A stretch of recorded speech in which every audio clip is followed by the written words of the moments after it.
Bonjour tout le monde, que Dieu vous bénisse. Jésus-Christ il est Seigneur. Vous savez pourquoi nous autres là, on prend le temps et on parle de Dieu? C'est à cause de tout ça. C'est à cause de ces problèmes comme ça. J'ai appris qu'il y a deux, comment on appelle, les fans de Arafat qui sont allés lui rendre hommage. Je pense 3 comme ça, qui voulaient lui rendre hommage avec leur moto et ils sont tous morts. Ok? Donc c'est à cause de tout ça là, nous avons besoin de Dieu. Dieu est comme l'oxygène. Nous avons besoin de lui en tout moment, en toute occasion, en tout lieu.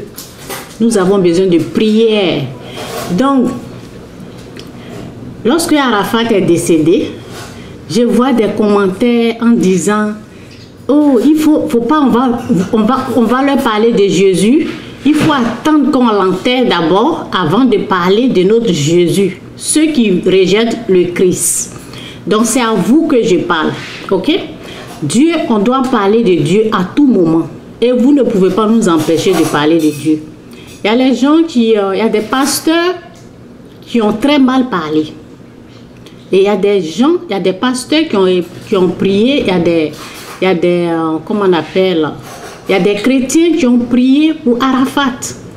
Donc, tout simplement, pour vous dire que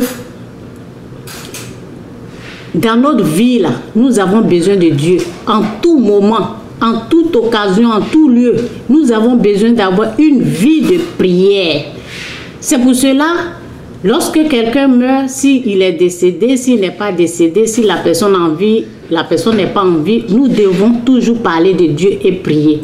Donc vous n'allez pas rester là en train de nous dire, votre Jésus là, il faut le laisser jusqu'à ce qu'on l'enterre avant. Vous voyez, c'est à cause de tout ça là. Donc je vais vous montrer la vidéo de sa maman. C'est à cause de ça. C'est à cause de ça que Dieu nous utilise pour vous dire attention à votre vie. Faites attention. On ne souhaite pas ces choses-là aux gens. C'est pour cela qu'on est là pour prévenir. Que Dieu vous bénisse. Jésus-Christ, il est Seigneur. Donne ta vie au Christ pendant qu'il a encore temps. Le temps que je te dis, repens-toi. Le temps que je te dis, repentance. Les temps sont limités. Ce temps-là, ce n'est pas éternel. Donc nous avons besoin de prêcher la parole, de vous parler de la repentance. On ne dit pas oui, attendez ça, non. Il y a beaucoup de jeunes qui sont là, qui ont mis foi en lui. Donc nous devons leur parler pour dire, repentez-vous, quittez cette vie pécheresse là, quittez cette vie là.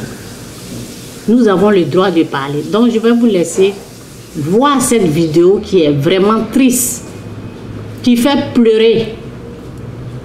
Donc je sais que beaucoup n'ont pas vu, je viens juste de voir ça et je me suis dit, voilà. Donc je vais partager cette vidéo, c'est ça. Que Dieu vous bénisse.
Ok, que Dieu vous bénisse. Jésus est Seigneur, répands-toi. Ok, le temps qu'on te dit repentance, ce temps-là est limité, c'est pas éternel. Les choses comme ça, ça nous permet de vous parler de la repentance parce qu'on ne sait jamais. Que Dieu vous bénisse. Jésus-Christ est Seigneur. Et si tu fais partie des gens qui disent pourquoi on parle de Jésus-Christ, si tu as dit ça, fais la repentance. Demande pardon à Dieu parce que c'est Dieu que tu as offensé, ce n'est pas nous. Si tu fais partie des gens qui rejettent le message de Dieu, le message du Christ, parce que normalement nous devons mettre Dieu en premier dans notre vie. Dieu partout. Lui, si tu rejettes, tu dis pourquoi on a parlé de Dieu lorsque Arafat est décédé. Si tu fais partie de ces gens-là, moi je te dis, fais la repentance. Demande pardon à Dieu. Parce que on doit parler de Dieu. C'est lui le souffle de vie, c'est lui qui nous donne la vie. Donc on doit parler de lui en tout moment, en toute occasion, en tout lieu. Arrêtez d'insulter les pasteurs qui vous parlent de la repentance. Que Dieu vous bénisse. Bye.